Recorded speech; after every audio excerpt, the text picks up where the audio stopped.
You're not bad at prospecting. You've just been taught the wrong focus. When I first got my real estate license, I went to my manager and I said, okay, I want to make $100,000 a year in real estate. And the interesting thing is, I've had my license for almost 30 years now. And in that 30-year period, the thing that I've noticed is that has not changed. Almost everyone that comes into real estate has this goal of making $100,000 a year in real estate. Well, I went to my manager and I said, okay, help me learn how to make $100,000 in real estate. Well, he said at the time that what I needed to do is that I would need to close 50 transactions to make $100,000 a year because the average commission at that point was $2,000. So I said, great, I will do that. Just tell me how to do it. And he told me something that is actually not true, but I feel like it's a good place to start as with for a new real estate agent. But it created a problem in me that more than likely has created this problem in you as well. Is here's what he said.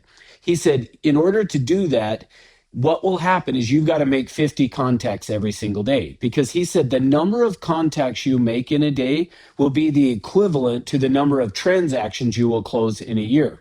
So I said, great, I'm going to do that. So here's what I did is I went out and I started making contacts and I made 25 contacts every morning by going out and knocking on doors. And then in the afternoon, I would get on the phone and I would make phone calls and make an additional 25 contacts so that every day I was getting 50 contacts. Well, fast forward about a year from there. And what happened is when I looked back on what I had done, I had essentially just replaced my income from working at a bank by coming into real estate. So what I mean by that is instead of making 50 closings because I was doing exactly what my manager told me that I should do, I went out and was making the 50 contacts, but instead what happened is I ended up having basically about 17 closings, and it was really more like a year and a half than it really was even a year. But so in a year and a half, I had 17 closings, which might not seem bad for a brand new agent, but it was nowhere near where I wanted to be. Well, I went to this training and this guy that became a mentor for me, what he said to me is, here's the problem, is the biggest problem that you're having is your focus. So the first thing that creates our problem in real estate is our focus. And he said, here's why. What's happened is you are focused on making contacts. See, I was making 50 contacts every single day. And he says, here's the problem with that is when you go out to make 50 contacts, guess what happens? You make 50 contacts. That's it. And he said, instead, what I want you to do is change that. So instead of worrying about the contacts, set one new appointment every day. And he said, if you'll go set one new appointment every single day, what you're going to find is that your business will increase dramatically. In fact, what he told me is you will do twice the amount of business in half of the amount of time. And I said, well, that sounds great. I will go do that. So I did. I started the next day. Now, here's the thing, though. What he told me and what I would tell you is you have to be fully committed to this. And what he told me is you've got to commit to, I will not go home tomorrow until I've set an appointment.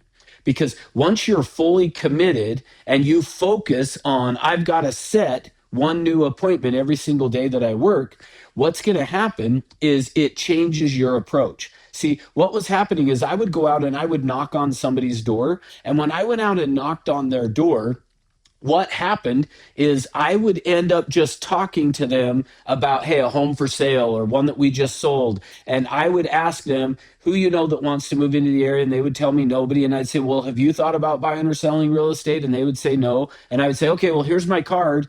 Give me a call if you hear of anybody or if you think of anything. And guess what happened to that card? I am 100% sure that every single time what happened is that they took that card, they went and threw it in the trash as soon as the door shut.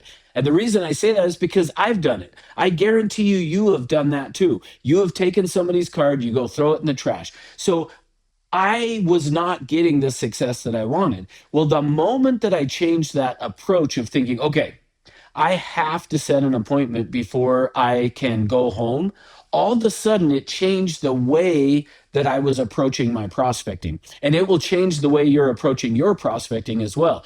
What you've got to do is you've got to make sure that you are committed.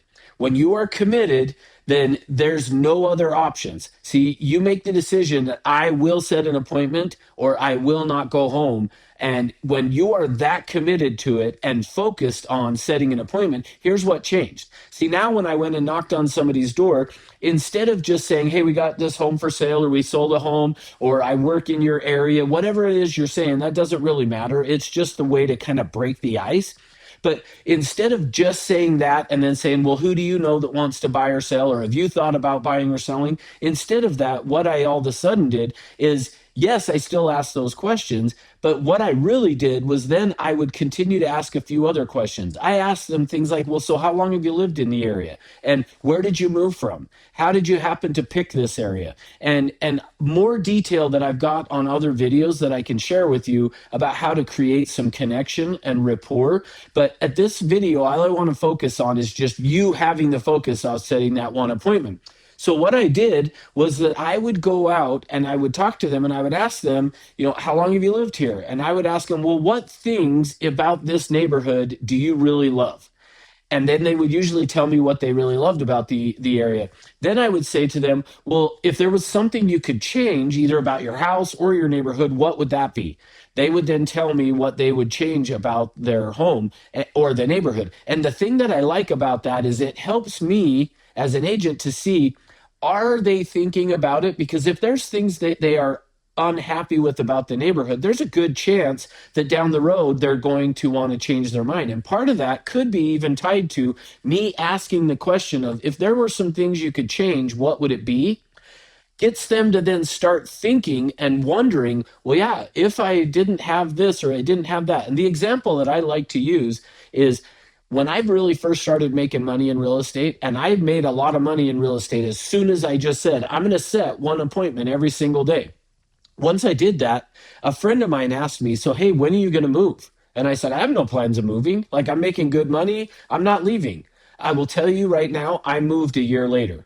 And I can look back on that and I would attribute it to the fact of him saying, well, hey, when are you going to move? And I was like, I'm not moving. But then that started me thinking about it. And so part of what you want to do when you're prospecting is you're going to ask them that, hey, well, if you were to ever move, where would you go next? And they're then going to either tell you, which will tell you they've been thinking about it somewhat, or at least have an idea, or that if they go, I have no idea, I've not even considered it, then they probably are not going to.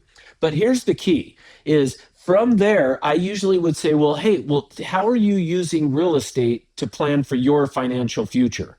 And I always think that's a great question. How are you using real estate to plan for your financial future? And generally, people will say something like, well, I'm not sure what you even mean by that. And I would then say to them, well, have you ever considered owning an investment property? And they're either going to say yes or no, that they have or they haven't. And I would just say to them, I like to call it, well, it's mailbox money. Like you go to the mailbox, you open your mailbox, and there's money in there because somebody's mailing you a rent check. Now, obviously, it's going to be Venmo or some other way you're getting the money today.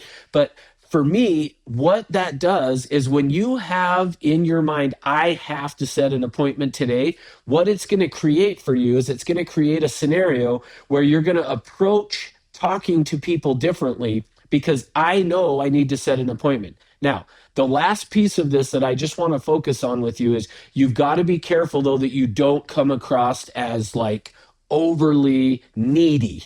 Now, it's okay to be a little bit aggressive, or I like to even say maybe bold in asking for the appointment, but you're typically going to have to ask between 3 and 5 times in order for you to set an appointment with somebody. So keep that in mind as well, is it's going to typically be 3 to 5 times of you asking for the appointment. The way that I like to think of it is like this. Think of it as like this figure 8, where what you're going to do every time you get to this point right here, I'm going to ask for an appointment. And when they tell me no, I'm just going to ask a question. Then I'm going to ask another question, and then I'm going to try to close again. I'm going to ask a question, ask another question, close again. And think of it as you're just going in that figure 8 where you're asking questions. Now, some of the ones that I like to use is, have you had a chance to sit down and talk to an agent about what's going on for real or really in the real estate market today? And typically at that question, people will say, well, no.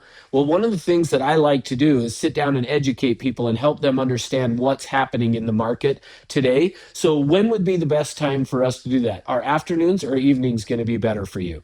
Now, here's the thing. If people will set an appointment with that, they're probably thinking about doing something real estate related. If they won't set the appointment, if they're like, well, no, I don't see any need to, I don't plan on selling my house, then you can move on. But just recognize this.